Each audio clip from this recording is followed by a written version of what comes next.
फरायसा आफादनि बानजायनायाव सुबुं सांग्रांथि रेली बे बिमुंजों community right and social justice माहारियारि मोनथाय आरो समाजारि थार बिजिरनाय गुबैयै जोङो मोनब्रै आयदा लादों हा हु ट्राइबेल बेलेन्स ब्लकनि फुल प्रुफ प्रटेक्शन आरो बेयाव एनक्रच जानाय बेखौ माने एभिक्सन खालामनांगौ लोगोसेनो फरेस्ट राइट एक्ट बे फरेस्ट राइट एक्टनि सिङाव फरेस्ट एन्टाइटेलमेन्टनि मोनथाय आरो हा हुनि जेसेबां जोंनो सांग्रांथि नांगौ बे बाथ्राफोरखौ लानानै जोङो गामि गामि अभियान खालामगोन लोगोसेनो माइ केरियार माइ फिउचार जोंनि जि सोलोंथाइ बे सोलोंथाइखौ लानानै जोंनि भबिसतआ माबायदि जानांगौ आरो जोङो जि सोलोंथाइखौ लादों गोग्गो सोलोंथाइ गुन गोनां सोलोंथाइ बे मिशनखौ लानानै जों खामानि मावबाय थादों दा बे समाव जोंनि फरायसा फरायसुलि जोंनि गार्जेनफोरा जाहाथे गुन गोनां सोलोंथाइनि फारसे बांसिन गोसो होनानै खामानि मावो आरो जोंनि जि फरायसा फरायसुलिनि केरियार बे केरियार दानायाव जोङो बांसिन मुखुब जानांगोन जाहाथे बिथांमोना ओरैनो बेकारै बा ड्रप आउट जानो गोनां जाया आरो बिथांमोननि फरायनाया आद्रा बा खावसे जानानै थाया गुबुन फारसेथिं थामथियाव जोङो समाजारि जायफोर बेरेखा हाबाफारिफोर मेनलि ससियेल ट्रान्सफरमेसननि जों एजेन्डाखौ लादों आरो बेयाव मेनलि ड्राग्स दिनै ड्राग्सजों जोङो माने यां जेनेरेसना बांसिन एडिक्टेड जानाय नुदों बे मोनसे साइलेन्ट किलार बादि आरो ड्राग्स जौ जुवा लोगोसे मानसि लांखारनाय दायना दायनि फोथायनाया दाबो जोंनि गेजेराव दङ आरो उन्दै बैसोआव हाबा जानाय बेखौबो जों बिराद नुनो मोन्दों मबाइल आरो मटर साइकेल बा नोङो स्कुटिनि मोनसे माने बेबायदि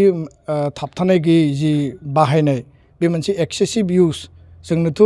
निड बेस जिखिनि बाहायनांगौ बेखौ बाहायखानांगोन खिन्थु बिनिबो बांसिन बाहायनायाव समाजाव गोबां बेले बेजे बा गोबां सौग्रावनानै आसखान्दा जिउ गोमानो गोनां जानायखौबो जों नुदों आरो मबाइलजों गोबां इन्सिडेन्ट गोबां क्राइम जानायखौ जों नुनो मोन्दों दा बेखायनो बे गासै बिथिंखौ समाजाव मोनसे सांग्रांथि लाबोनाय मोनसे जोङो उद्देश्यजों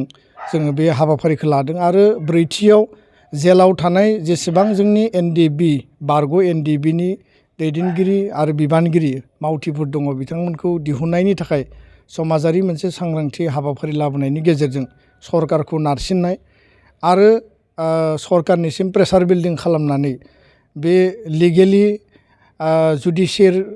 पइन्ट अफ भिउआनो जाया मानो बा सरकारनि इनिसियेटिभजोंनो जाया मानो गासैबो एनडिबिफोरखौ गावबा गावनि न'आव थाफैफिननो हानाय बेब'स्था खालामनांगौ आरो बे मोनब्रै आयदाखौ लानानै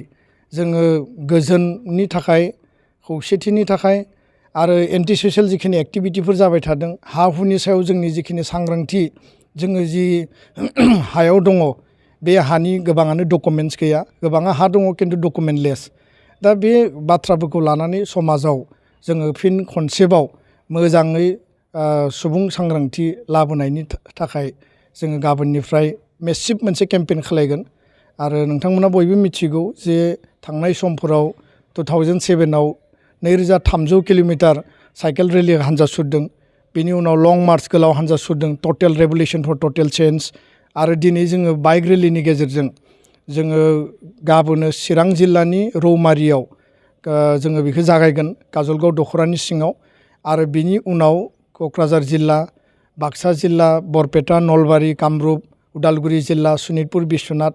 आरो लखिमपुर धेमाजि सारा आसाम नाङै जोङो बे केम्पेइनखौ खालामगोन आरो माखासे हाबाफारिफोरबो जों लाबावदों बे हाबाफारिफोरखौ जों उनाव फोरमायगोन दा बेखायनो बे हाबाफारियाव गासै आइ आफा रायजो राजा नोंथांमोनखौ ज'यै बाहागो लानो थाखाय आं खावलायबाय फरायसा फरायसुलिफोरखौ बाहागो लानो खावलायबाय